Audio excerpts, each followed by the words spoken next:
right? And as part of sociology, we have a optional papers or one branch of sociology as political sociology. Then I think we get a confusion like what is political science and political sociology, right? What political science is studying and what political sociology will be giving us, the type of knowledge political sociology is giving to us. So as far as political science is concerned, it is a special branch, it is a special subject, a very unique subject which talks about the internal aspect of the political system. Political science is the study of the polity and its internal aspect of the polity. Okay. But political sociology, it has a very wide aspect, a very wide or a broad subject information with regard to the polity and connectivity the polity maintains with the society and the social structure. Okay. Now, let us start with the definition of political sociology. Okay.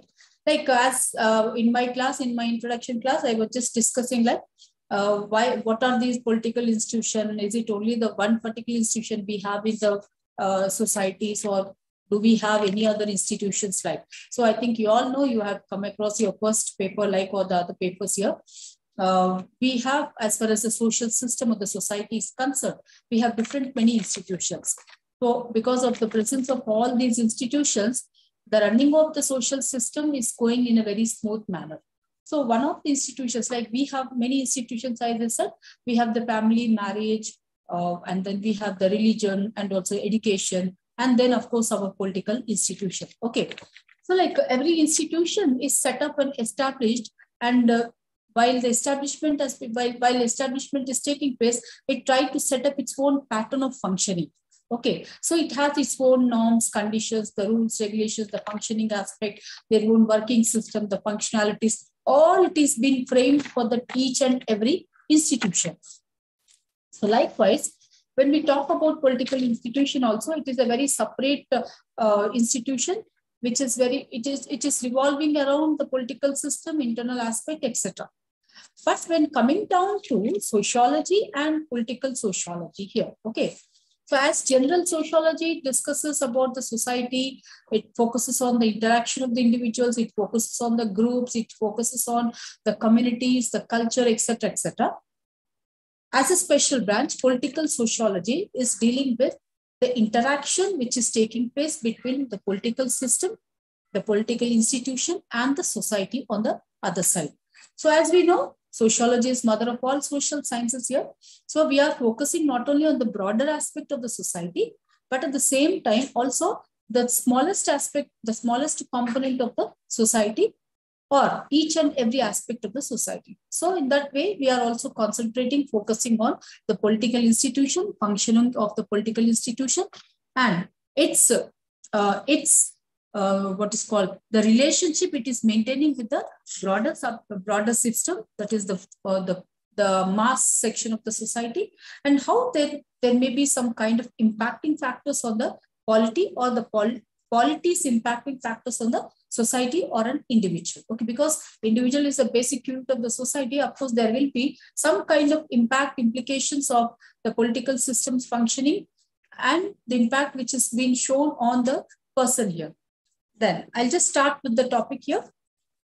Political sociology is defined as the study of power, the political system. First of all, it is the political system is the study of the power and the relationship between the societies. Fine. So also political sociology is the study of the power and the relationship it maintains between the societies, the state and the political conflicting situations. It is a broad field with micro and macro components. Fine. So one other definition I would like to take here. So the first definition says that it is the relationship which is maintained between the societies, the state, the political conflict situations, and at the same time, the relationship is showing with the power and the society, the power and the state, the power and the political conflicting situations in the society. So this particular aspect, the relationship aspect, usually it has been focused by the political sociology subject as a discipline. Then the second definition says that it is something according to Michael Rush and Philip here. It examines the links between politics and society, between social behavior and political behavior. Yes, it is a link between the politics and society on one side. And the second aspect talks about the social behavior. Third aspect talks about the political behavior. So what is here the link? Of course, a person's interaction between the politics, the institution, political institution, and the society. So that's what I was saying.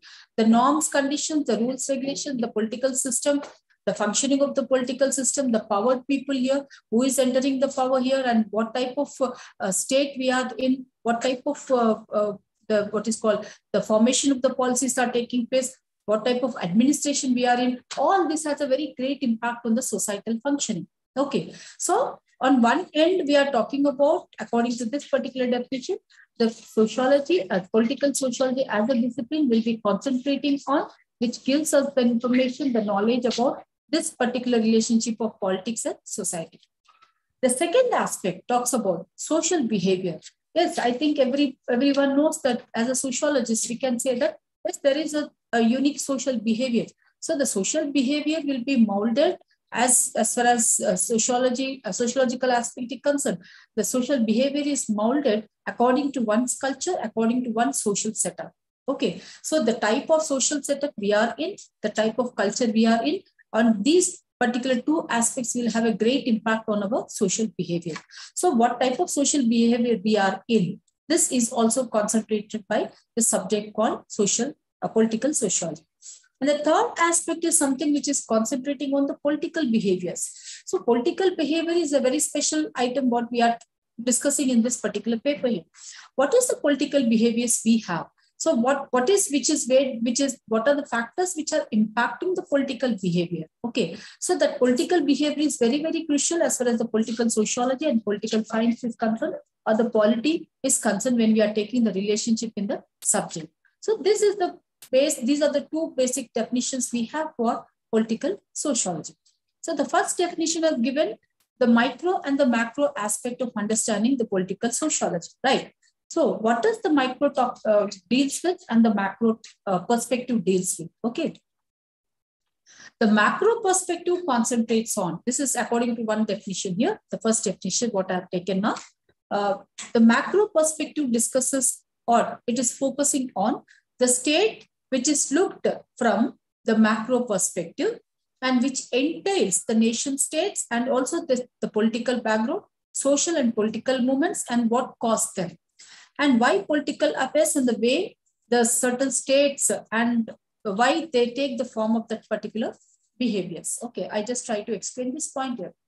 As macro perspective, it's a very big perspective, okay, which is covering a very broad aspect, which is covering a very broad subject here. Okay, it says that something which is concentrating on the state, the nation state, and at the same time, which is concentrating on what is called the political background of that particular state, and again, the social and political movements which have undertaken in that particular place, and why there are certain movements in that particular place or in a state. Okay, the reasons behind the motivating the positive and the motivating factors behind the social movements or the political movements which were taken place in that state. Okay, and why that particular form of government is existing and what makes the shape and form of the government which exists in that particular state. So these are the broadest and the wide range which has been covered by the macro perspective of the political sociology. So I just once again repeat this particular point. We had two different perspectives here, and according to the definition, and these two different perspectives usually reveals the nature of the study, the subject of political sociology.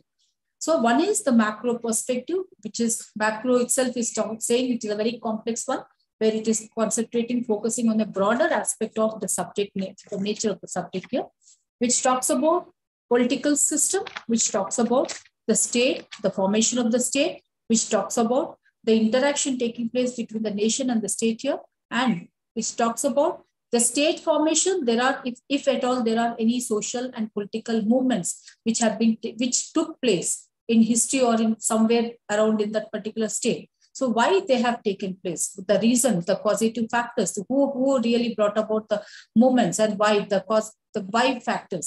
So these aspects we are going to deal as far as macro aspect is concerned. Not only this, but at the same time, if there is any government, the formation of the government, the form of the government, the running, the functionalities of the government.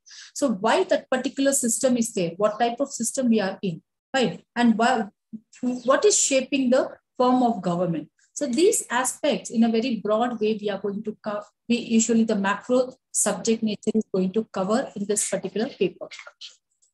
Then at the same time, we come across the micro aspect in a very small nutshell, or in a very minutest level, in a very small level we are going to concentrate on. So that is something where we talk about social groups, their effects, and also their effects on individual political behaviors, and how their attitudes and which affects the voting and the participation level of the person into politics. Okay, I repeat once again.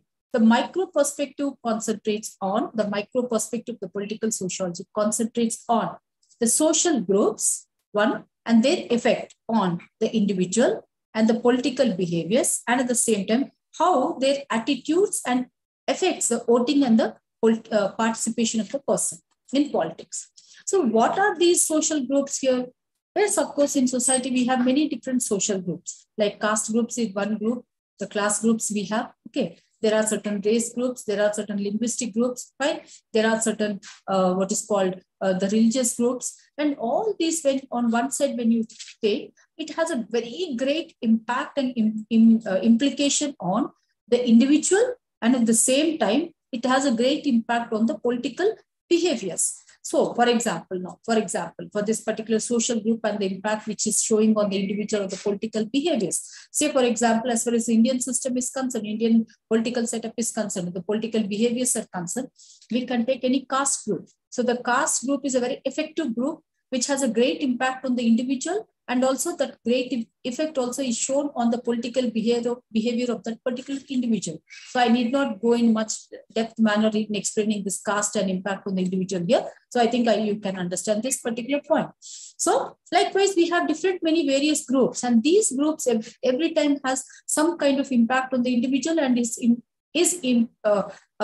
what's called the modifications on its impact on the political behaviors. So this we are going to concentrate with the micro perspective level.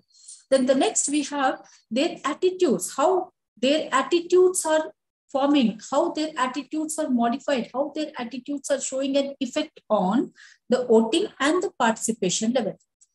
So whether I'm, say, for example, as an individual, I may not have such kind of a very great intellectual aspect of understanding the voting behavior, or I don't have that kind of interest in taking participating in the voting behaviors and all, okay, in voting and all. But sometimes, even though I'm not interested, but sometimes maybe my group or my family or my particular social group may be impacting me in such a way that I have to enter into participation level. So it is something where it is forcing me, it is impacting me, it is making me change, modify my own interest level, and then participate in the political system. So there can be any aspect of understanding where you find some kind of effects which is showing on the voting behavior and also participation level of the individual. So this, from a very micro aspect, we are going to concentrate in the subject matter as far as the political sociology is concerned. So till now, we have gone through the definitions, which talks about the interaction between the state and the political system, the society and the political system. At the same time, we also concentrated on how there will be an impact on the structure, the social structure on the polity, or social structure of the formation of the state and also the formation of the government. And at the same time, the individual impact, which has been highly important, which is very important. Why? Because it is the individual or the mass section which is going to bring the persons into the power.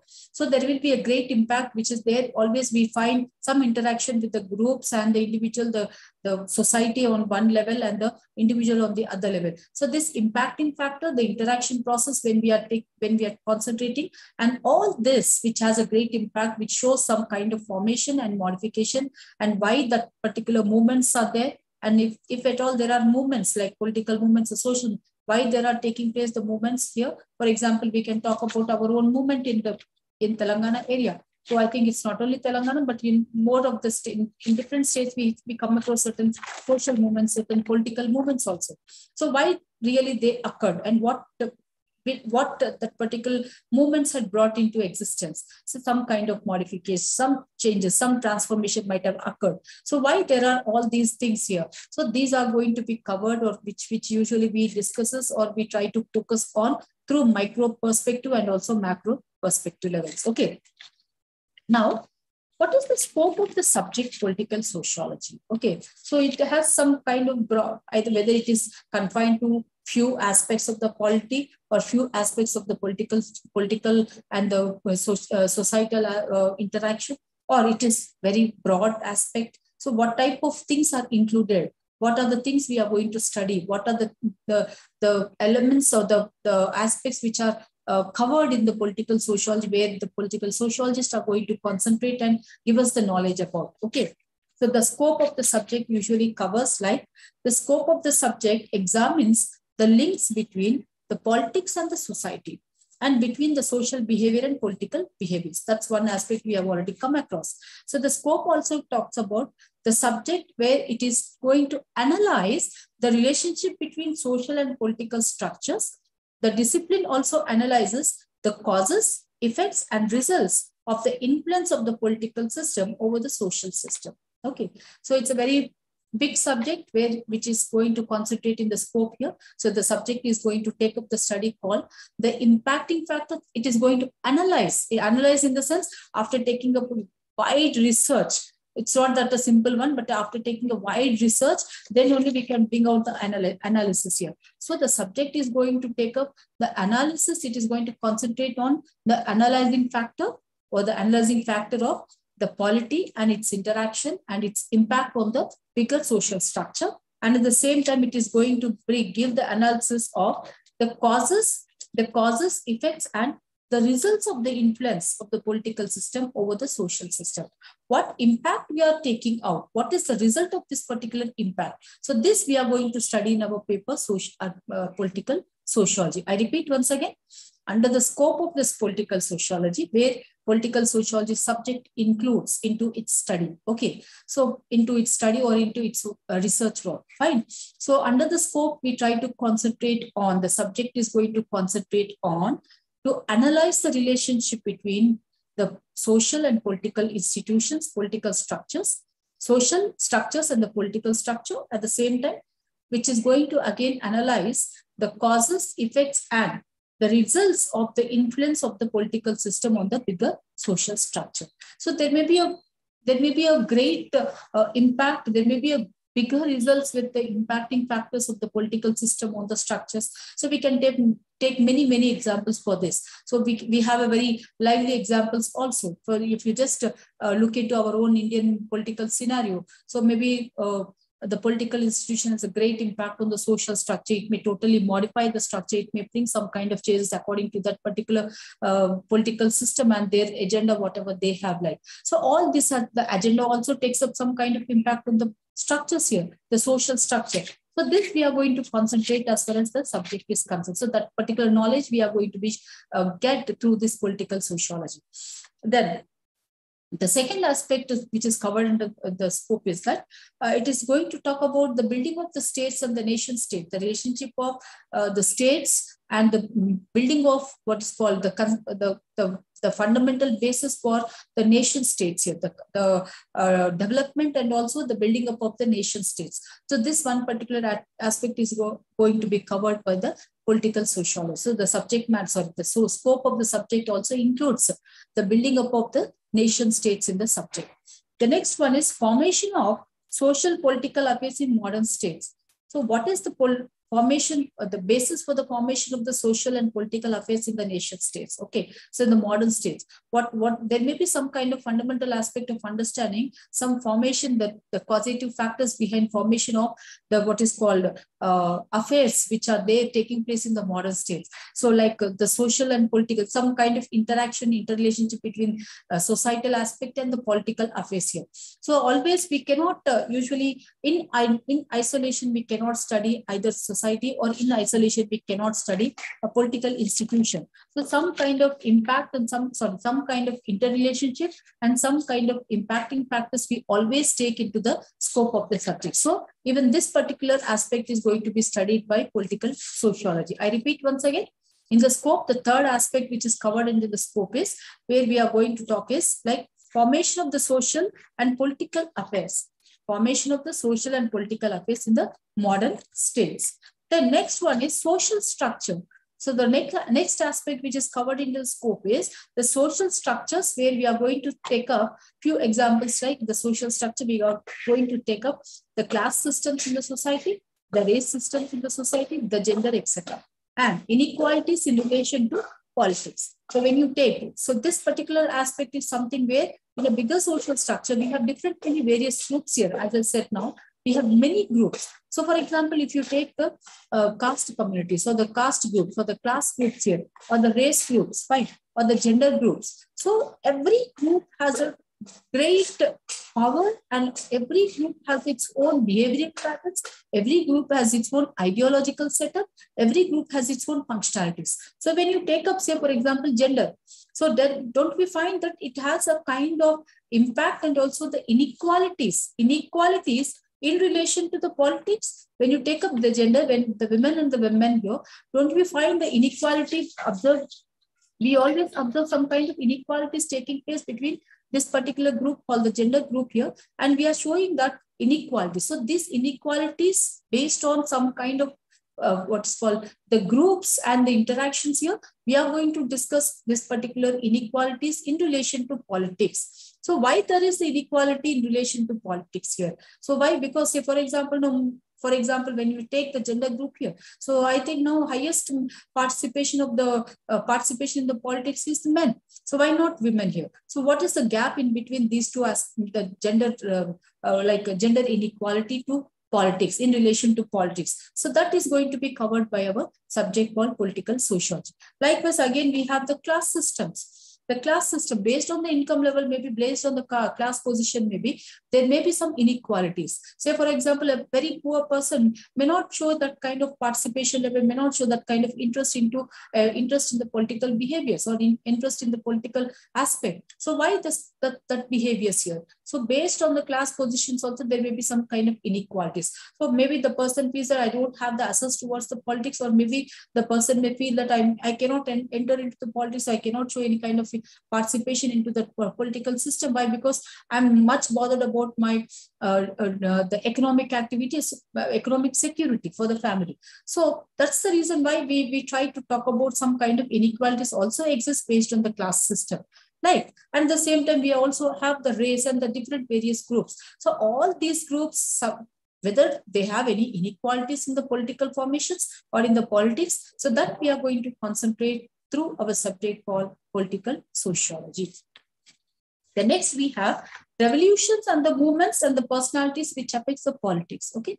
I said just now we have studied that in the micro level or the macro level, whatever it is like, we have studied that, whether that particular state or the region has any kind of movements, whether they have any kind of social movements or the political movements, if there were any movements, why the movements occurred. So definitely, or any movement, whatever the movement may be, like, fine. Say, for example, we had a great social movements in the Indian society, social religious movements we had. So definitely it had a very broad range of impacting on the whole bigger society here, right? And it really brought a tremendous radical changes in the society. So also there may be some kind of political movements, and the political movements were brought because of certain reasons already laid down in the historical perspective. So when there are certain reasons which motivated the political movements in the states here, what type of changes it really brought into existence, right? So that we are going to concentrate in our subject. At the same time, so the movements will definitely have a great impact. For example, when you take up our own Telangana movement here, of course it is a mass movement. It started with the peasant movement, and then it took the shape of the political movement also. Okay, so fine, whatever it is, it has a different various kinds of movement presentations. Okay, whatever it has its own shape, but it brought some kind of radical changes, and it brought a new state formation into the existence. So at last we try to take up all these impact and the movements which really were brought in the society and why they were into the society and what changes it really brought, what are the consequences of these movements that we are going to concentrate.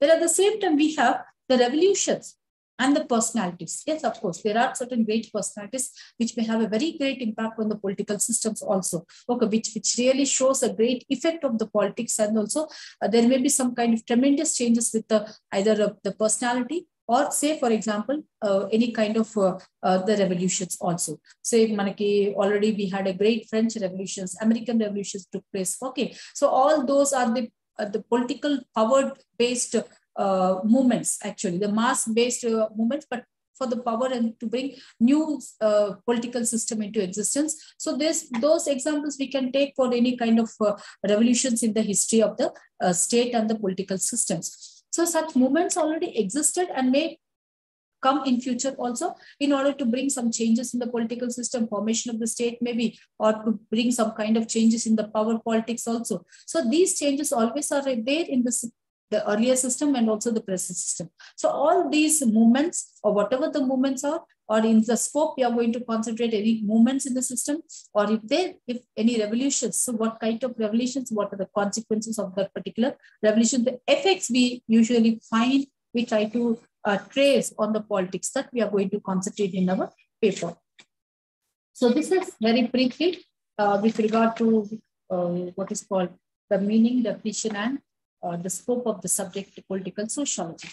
Now, I think the next topic we come across the approaches for the political in the study. So before I start with the approaches here, just let me briefly discuss about what is the political process, what is the political system, and political sociology. Why? Because we are with sociology. So let us just, the socialization process.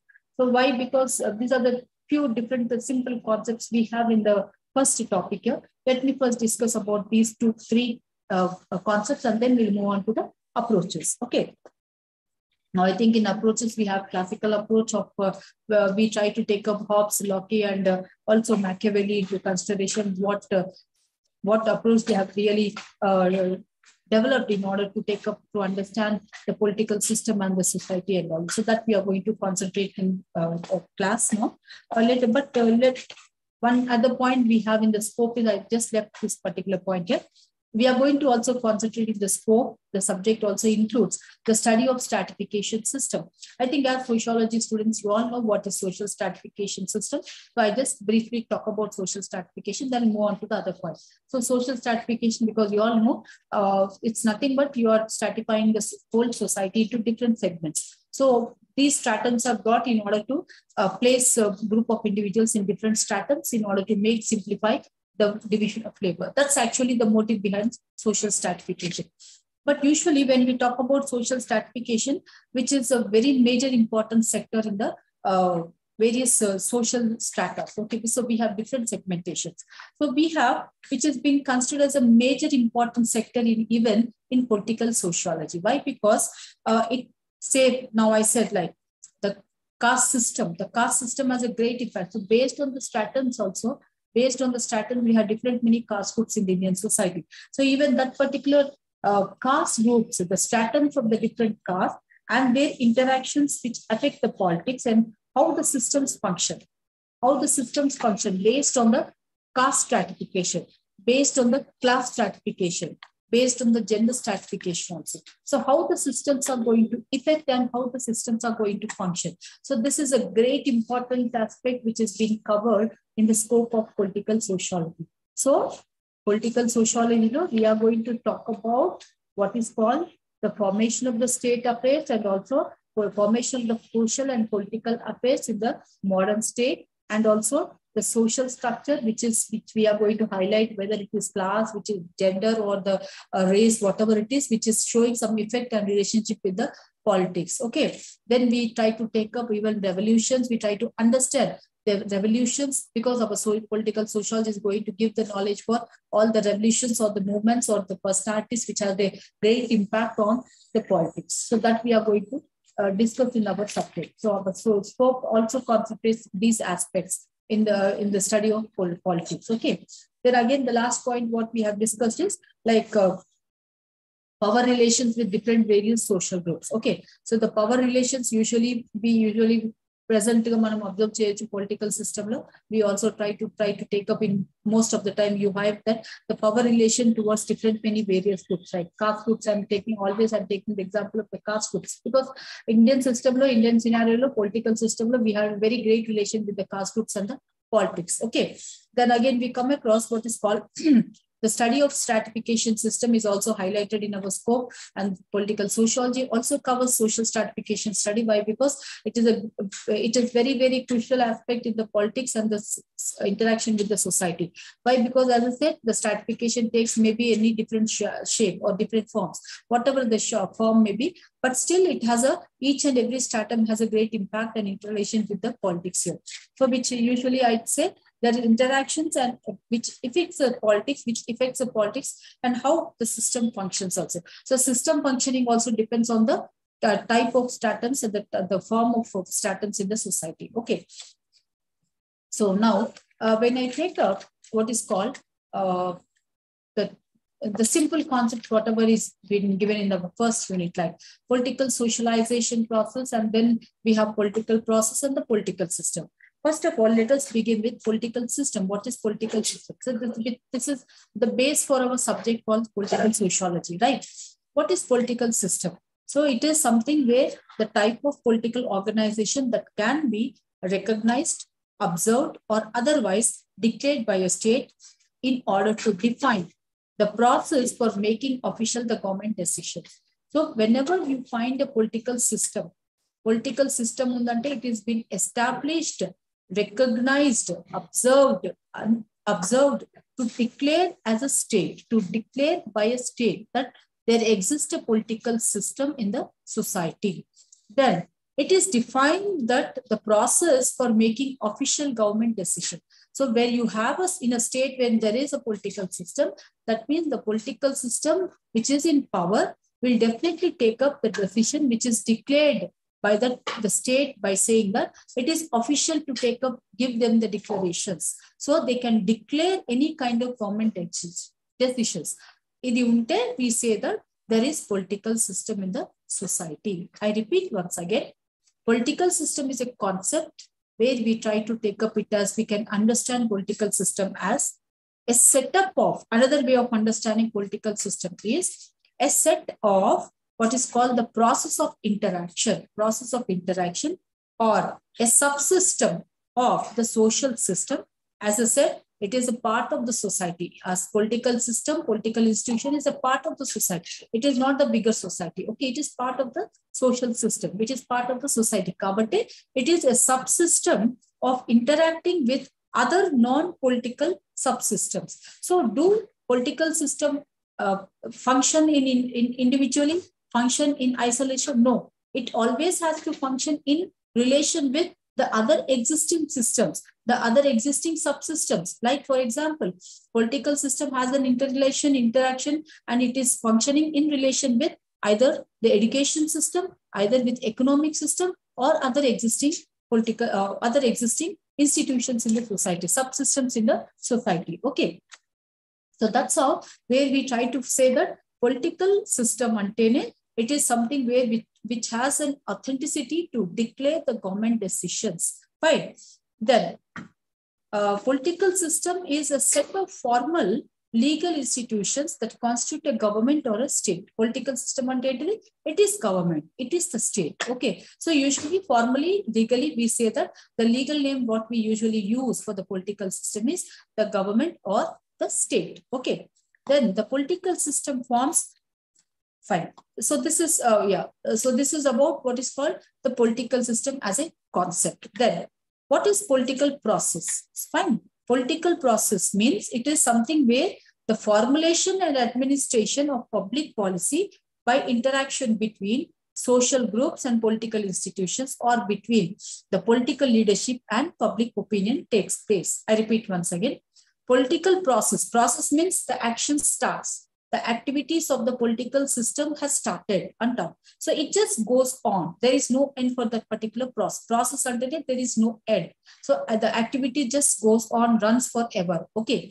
So until and unless and until the system stops, right? So the political system, when it is established, when the state or the government is formed, okay, so it starts functioning until political process starts. Right. So when political process takes place, what does the political process involves? Political process involves the formulation and administration of public policy. Aim chestar political system lo, they start with formulating certain public policies and administrations setup start chestar. Okay. So they try to formulate. Who is going to formulate? It is the government which is going to formulate and take up the administration for public policies. Public policies ever prepare chestaru, ever formulate chestaru, it is the government. So the political process involves formulation of the public policy and through interaction with the social groups. From public policy ela form chestaru, they take up the mindset of the people, they take up the what is called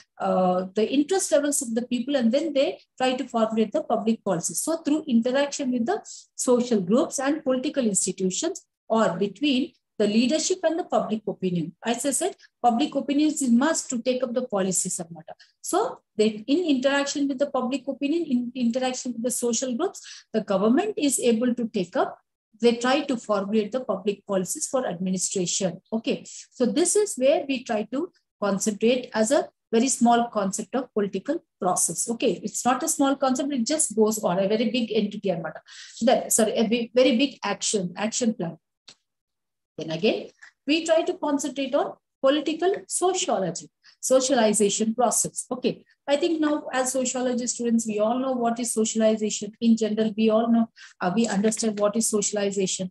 Okay. Socialization, it is also a process. Okay. It is also a process where it involves imbibation and inculcation of all the good, bad, the do's, don'ts, the expectations, the norms, conditions, the values, fine. All the things which usually be expected by the group members are imbibed by an individual. Okay. So we try to inculcate, we try to learn, we try to train ourselves with what is being asked by the group from us. Okay. From me or from us, or what is being expected, what they expect from us, what the rules and the regulations of the group, or what are the conditions of the group, the values of the group. We try to imbibe in ourselves. This usually we try to say that it is something where the training is taken place. The training has taken place for an individual. Fine. So we inculcate and we make part and parcel of all these do's, don'ts, good, bad, the values, the norms, conditions, etc., etc. So then when we start with it, starts from the birth of an individual and it ends up at the only at the time where the person dies. Okay. So there is no end in between for the socialization process. So likewise, we also have in political sociology, the political socialization process. So what do we understand by political socialization process? So like, is it the same as we have in general, the socialization process, or it's something where we can bring some kind of difference in the political socialization. So political socialization is where it is the process by which people develop their political knowledge, values, and ideologies. Okay. The process also begins in the childhood and continues throughout one's lifetime. Okay. Now, what is political socialization process? It is also a process. Activity just goes on. The learning process just continues forever. Okay. So, which people develop their political knowledge, values, and ideologies. Yes. Now we are learning many things with regard to politics, isn't it? So as a child also, even in school, we learn in civics also, we learn many things, the formation of the government, formation of the state, the rules, regulations, or the formation of the policies, right, the administration process. So something we are trained up, we are being given that we try to learn, like how the government is going to form, right? Who is going to enter into the power, or who is going to become a leader, who is going to select the leader. This all is something where you are learning. We are learning and we are making as part of our, yes, we are understanding, we are keeping it as a knowledge in ourselves. So this is political socialization process. not only learning, but at the same time, we also imbibe the political values, political knowledge. Also, we try to imbibe certain ideologies of the politics, isn't it? The great political leaders are there. So their ideologies we try to take up. So in general, we have many political ideologies. So we try to understand them. We try to imbibe in them certain kind of values, the political values, political ideologies, and also the political knowledge. So this is, we regard it as political socialization process. Hope you are able to follow me. Yes. Now. Okay, fine. I think, am I audible? Am I audible? Voice interestunda nadi? Yes. Okay. Fine. So now, hope you followed now. So this is today, for today, I think the political sociology, the meaning, the micro, macro perspectives, the nature we try to take up, what is the nature of political sociology, and we have come across the scope of political sociology also. At the same time, we have seen the concepts, whatever we have in our first unit, political process, political system, and also political socialization process. Now, next we have the approaches. What are the approaches we usually take up here? Okay.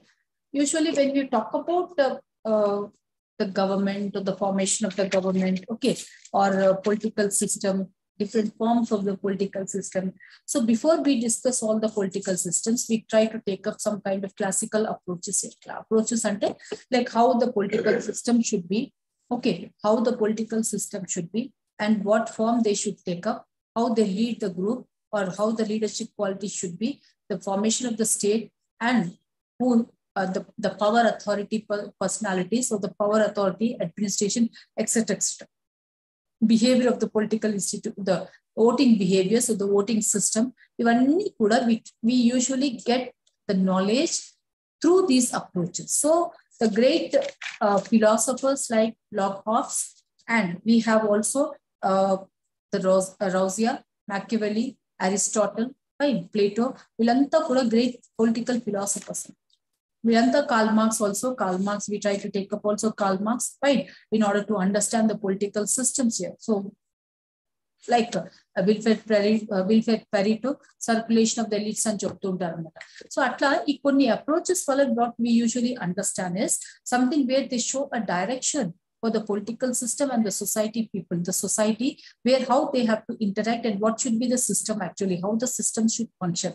So these approaches usually, before I start with the approaches, let us try to just understand the political system and their forms. Okay.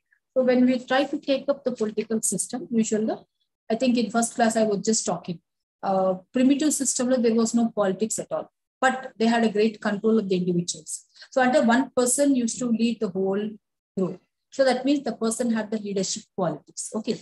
So a person is deemed to be a leader, or the person may deem to be a leader when he has that impacting factors on the people, and where the person can control through his words or through his actions, the group of persons. Okay. That controlling aspect should be there for a person to become a leader also, right? So like Manikipur Gandhi, this is a charismatic leader, and we admire the personality, isn't it? So charisma is there in that person. So we usually take them as a charisma, and this is a charismatic leader, okay? So likewise, we have many personalities where we try to take up all these ideologies, and we try to practically make uses of those ideologies in a political system or the political behaviors also, okay? Now, when we talk about what is called the political system, so different forms of time, primitive system. So we may not usually trace any kind of big government or the big federations or big what is called a state like political system, because it was a very simple society. But even in that particular simple society, they had their own hereditary leaders, and when later we entered into the systems, more developed societies. As I said, like we had the band organizations in the primitive communities like tribal areas. So this they have the band organization, chiefdoms untai, chief as a leader is there, and big man political leadership unnai. We come across the what is called the elderly person councils, the aged group council, working as the political system or the political groups, the leaders. Fine. And at the same time, when you come down to the village communities also, as I just took the example of what is called the caste councils here. So caste councils in the traditional period used to function as a very big, great political system also. Political system on perfect chaplain, but they had a great control over their own caste communities. Okay. So likewise, when you talk about the political system forms. So we come across the supranational political systems. Supra at a very biggest level, chala highest level. We come across the supranational political systems, where it includes the whole world is divided into different segmentations. Different segmentations in the sense it takes the form of number of states. The whole world will be divided into number of states, the national entities, and then which have contacts with each other. Okay, they each and every state, each and every nation will be having contacts with each other.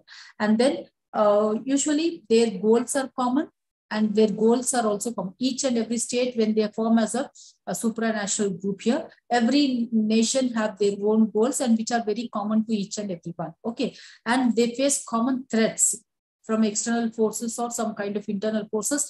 They will be, all these nation states will be facing common threats also. So they form as a supranational group, which usually take up a political formation. Okay.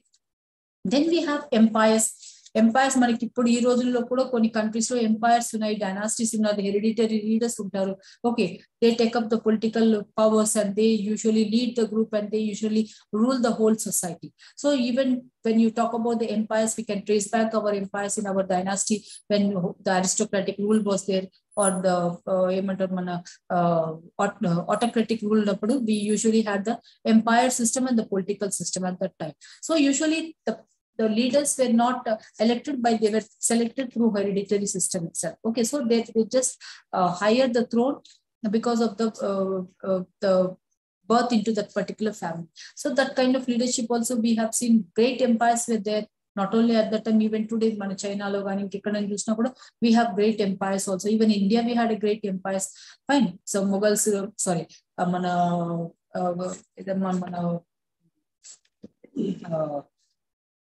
we can take different examples even in Indian society for the great empires. At the same time, Gupta Empire is a very great empire in Indian society. So likewise, when you take up in the modern present state also, we try to praise certain empires even today in the modern system.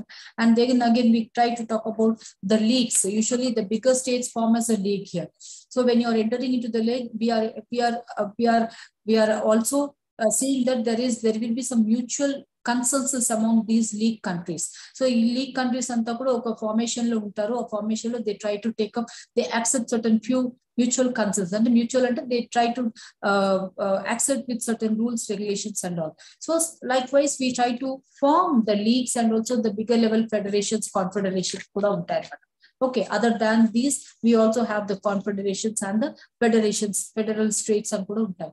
So what are all these things we are going to study in our other topics here, and also approaches we have, as I said, the behavioral approach we have. So how the behavior of a person changes, modify, get impact with the political system, the power, authority, people, or the group communities on the person, and how the power people are going to get impact with their own communities and their own ruling system and all. So the ideology also. So atla ivanni kuda manamu ee paper lo chadukuntamu. So for today, I stop here. Okay. So any clarification, please just you can type it or I can see it on the screen. Any clarification? So tomorrow we may meet at the same time for the class. Okay. So tomorrow I try to discuss with the approaches and then move on to the next second topic. Okay, I once again discuss with political process, political system, giving more other examples for the political system and all, and then we'll just try to take up what is confederation, federation. We'll move on to the second unit tomorrow. Okay. I see that I try to finish up second unit as early as possible, so that because manakunna classes takku kabatti I try to finish up the syllabus in our stipulated time. Okay. Any clarification, please let me know. Any discussion, just put it on the screen so that I can discuss with that topic. Hope you all followed what I said. Sharmila is not there today.